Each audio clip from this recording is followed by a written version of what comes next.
les aléas de la technique. Ok, donc, bonjour, bonsoir. Je disais, je vais répondre à quatre questions qu'on m'a posées, que j'ai choisies, les questions que j'ai reçues par rapport à mon enseignement hier. Et je disais, excusez ma tenue parce que je sors de la salle de sport. Si je ne fais pas ça maintenant, c'est que je ne ferai plus ça. Donc, je vais éclairer ceux qui ont posé les questions. La première question, c'est en quoi rêver du mariage est mauvais? Et je disais tantôt que je n'ai jamais dit que rêver du mariage était mauvais. Ça n'a jamais été mon propos.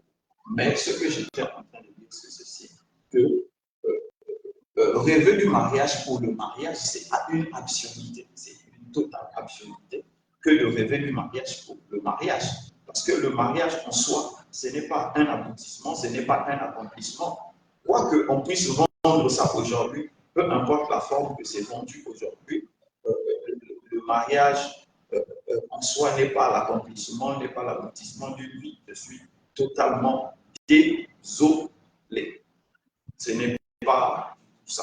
Donc, j'étais en train de dire tout à l'heure, avant que nous ne soyons coupés, que si tu rêves du mariage pour ton épanouissement, pour l'épanouissement de celui, le co-contractant, donc de l'époux, parce que c'est une femme qui a posé la question, si tu rêves du mariage pour toi t'épanouir, pour que ton mari puisse s'épanouir, c'est une très bonne chose. Ça veut dire que tu travailleras à ton épanouissement et tu travailleras à l'épanouissement de l'autre. Parce que la réalité est celle-ci. Si tu es incapable d'être heureux seul, si tu es incapable de pouvoir te booster seul, si tu es incapable de pouvoir pousser ton niveau intellectuel seul, c'est presque évident que tu ne pourras pas le faire quand tu auras quelqu'un, parce que personne ne garantit le bonheur de l'autre.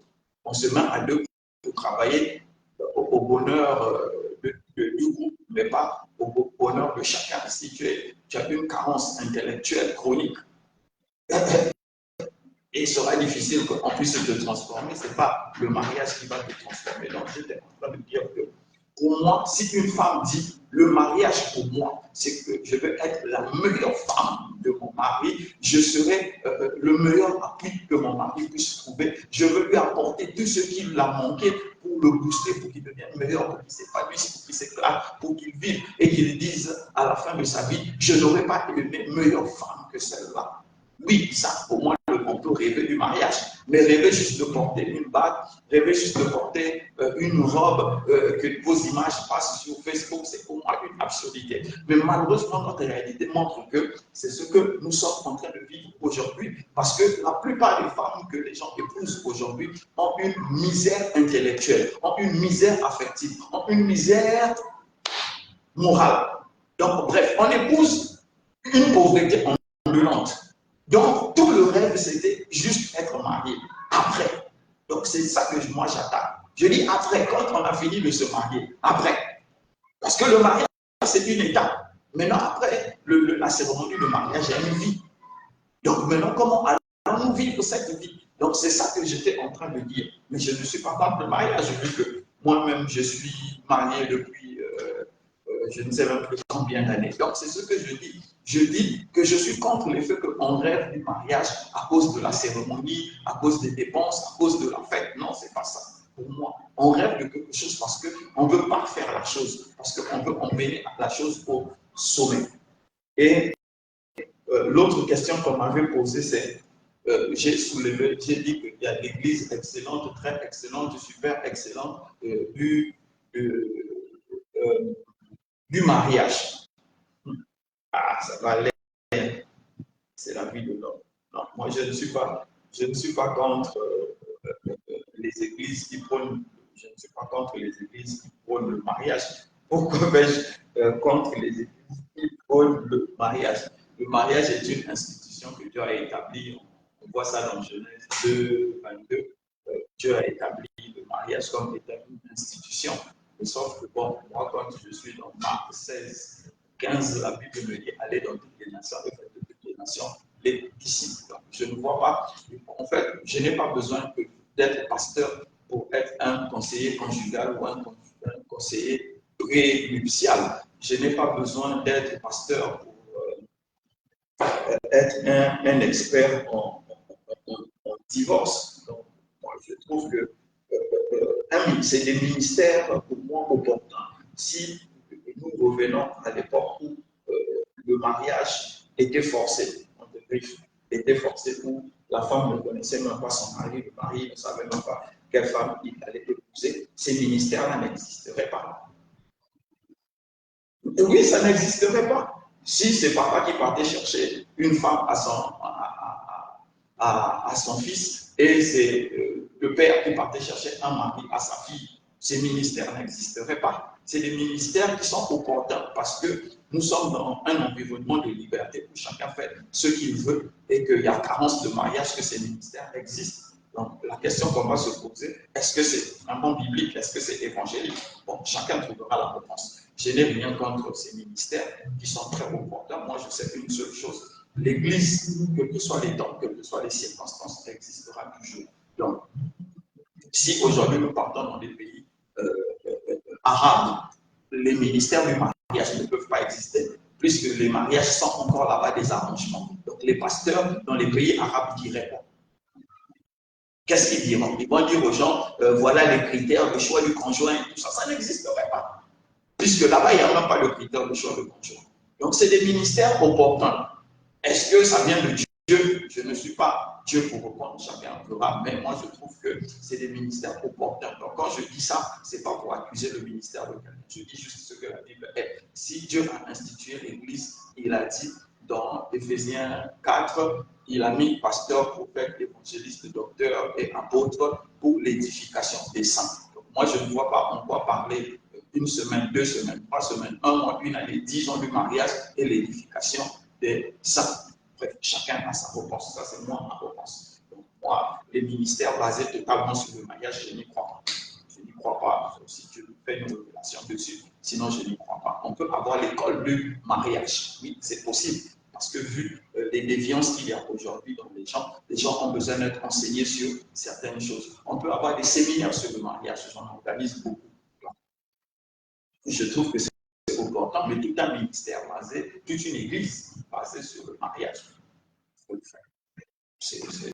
Vraiment, ça, c'est mon avis. Donc, la troisième question était comment avoir un rêve?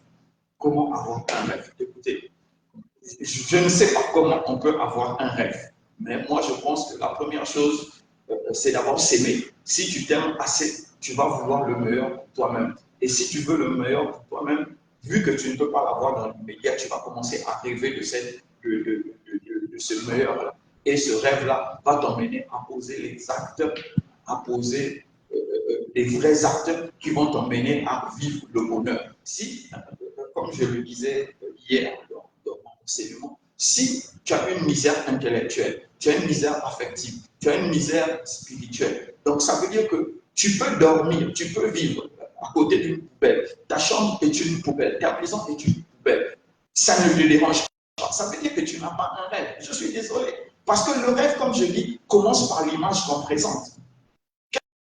Quelqu'un qui, là où il dort, ne confondait pas la saleté et le désordre. Moi, je suis un désordonné, mais je ne suis pas sale.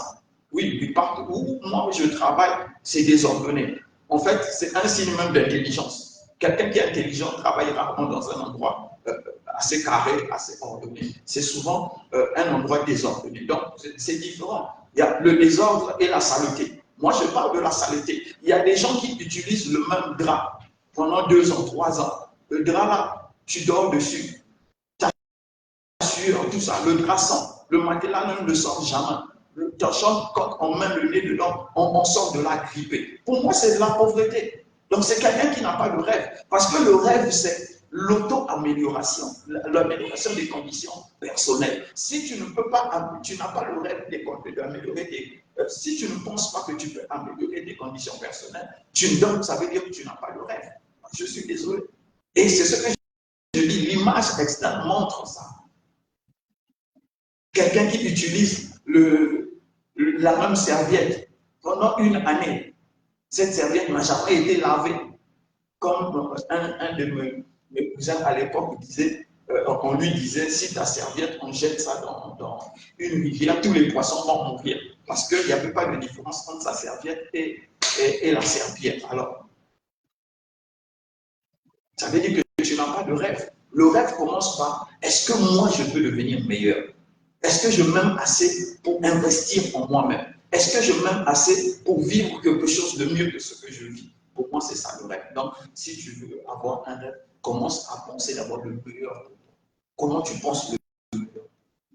Quand tu vas penser que tu peux, tu as droit au meilleur, tu auras les actes qui peuvent t'emmener au meilleur. La dernière question, on dit, est-ce que vous pensez sincèrement que l'Afrique peut se développer? Bon, y a eu ce faux débat-là. Il y a ce faux débat-là, où les gens sont en train de dire que l'Église, c'est à cause de l'Église que l'Afrique ne se développe pas. Vous savez, en fait, la lâcheté de beaucoup d'intellectuels et de pseudo-intellectuels est qu'ils ont peur de s'attaquer aux dirigeants parce qu'ils se disent si on s'attaque aux dirigeants, on peut nous tuer, on peut nous mettre en prison, on peut nous faire ceci. Mais en fait, soyons honnêtes, soyons d'abord honnêtes. Est-ce que c'est l'Église qui fait le président? Est-ce que c'est l'Église qui fait le ministre? Est-ce que c'est l'Église qui fait les directeurs généraux? Est-ce que c'est l'Église qui fait les maires et les préfets? Non! L'Église n'a aucune autorité dans les décisions qu'on prend dans une nation. Donc je ne vois pas en quoi l'Église freine l'évolution de l'Afrique. Je ne sais pas, peut-être que mon niveau intellectuel est trop bas, mais je tiens quand même à rappeler, j'ai bac plus 5, auteur de 5 livres. Donc je ne crois pas que mon niveau intellectuel soit assez bas pour donner une pensée sur la nation. Et on va dire encore, ma culture intellectuelle est encore très élevée. Donc je pense que je peux donner un avis assez éclairé sur la gestion de nos nations, vu que je n'ai vu pas qu'un seul pays, j'en ai vu beaucoup en Afrique. Non, nous avons un problème de leadership au niveau de l'Afrique. Nous avons ce problème de leadership en Afrique.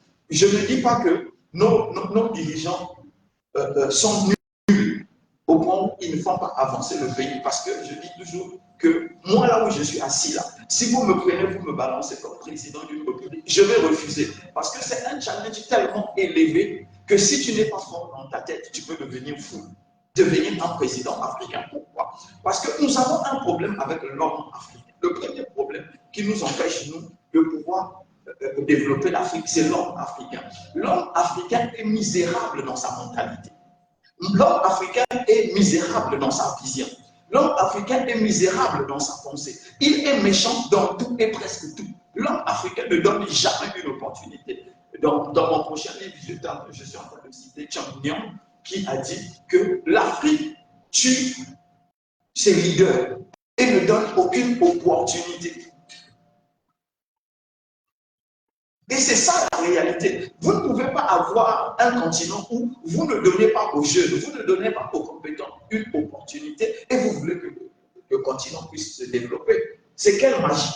Ce n'est pas la prière qui développera le pays, ce n'est pas le jeune qui développera le pays. Donc, est-ce que je crois sincèrement que l'Afrique peut se développer? Oui, l'Afrique peut se développer si nous commençons à penser éducation technique. Oui. Si nous commençons à penser éducation technique, nous pouvons nous développer. C'est quoi l'éducation technique? C'est quelque chose, un savoir-faire. Si nous commençons à former nos enfants, nos jeunes, à des savoir-faire, nous allons évoluer. La deuxième chose, si nos dirigeants deviennent patriotes, nous pouvons. Oui, je dis patriote. Ça veut dire qu'ils font passer le pays avant leur propre intérêt. Nous pouvons. La quatrième chose que j'ai soulignée, ce sont les institutions fortes. Les hommes passeront, mais les institutions resteront. Quand vous voyez une institution comme la présidence des États-Unis, une institution comme la présidence française, il y a combien de personnes qui sont passées là? Aux États-Unis, je crois qu'on doit être à 45-46 présidents. L'institution de la présidence, la Maison-Blanche est là, ça fait plus de 200 ans qu'elle est là. Les présidents passent, mais l'institution reste. Donc nous avons besoin des institutions fortes parce que les institutions resteront et les hommes passeront et les institutions seront un guide pour le pays. Et la dernière chose que je vais dire, c'est le rêve commun. Moi, vraiment, avant, je n'y pensais pas. Mais quand j'ai suivi une émission sur Xi Jinping, j'en ai parlé hier, Xi Jinping à emmener la Chine dans le rêve chinois. Et c'est ce qui leur a permis de développer le projet actuel, celui de la route de la soie. Donc moi, je me dis, si chaque président africain pouvait emmener le peuple à un rêve du pays, le rêve, par exemple, béninois, le rêve congolais, le rêve togolais, le rêve ceci, où toute une nation travaille à un rêve. Moi, je crois que nous avons développé, parce que si nous avons la technique, si nous avons les compétences, si nous avons le rêve, qu'est-ce qui va nous empêcher de nous développer? Donc, moi, je crois que l'Afrique peut se développer. Mais le réel problème, c'est d'abord, il faut extirper de l'homme africain la misère mentale, la misère morale, la misère intellectuelle, la misère spirituelle, et reprogrammer cet homme pour être un homme de succès, un homme qui donne les opportunités quand lui ne peut pas les saisir. Oui, en ce moment-là, je crois que l'Afrique peut se développer. Mais est-ce que nous allons y arriver? Honnêtement et sincèrement, je crois oui. Ce n'est peut-être pas pendant que je serai vivant, mais je crois. Parce que je suis en train de voir une vague des jeunes qui sont en train de se lever, qui n'ont plus le complexe du blanc et qui ne supportent plus les systèmes où ils ne peuvent pas avancer. Donc, il va y avoir des périodes où nous aurons des révolutions qui seront très, très sanglantes. Nous aurons des révolutions qui ne seront pas sanglantes, mais qu'on le veuille ou non, dans les 30, les 40, les 50 prochaines années, l'Afrique va bouger. Parce que, qu'on le veuille ou non, la jeunesse actuelle est connectée. Elle est connectée au monde. Et quand elle voit ce qui se passe dans le monde, elle se dit, nous aussi, nous méritons de vivre les mêmes choses que le monde est en train de vivre. Donc, ce que nous appelons le néocolonialisme aujourd'hui a un temps de vie limité maintenant, parce qu'il y a une vague qui vient, qui refusera d'être écrasée, qui acceptera peut-être de mourir, qui acceptera la famille, mais décidera que les choses doivent changer. Moi, je crois que changer. J'espère que j'ai répondu à vos questions.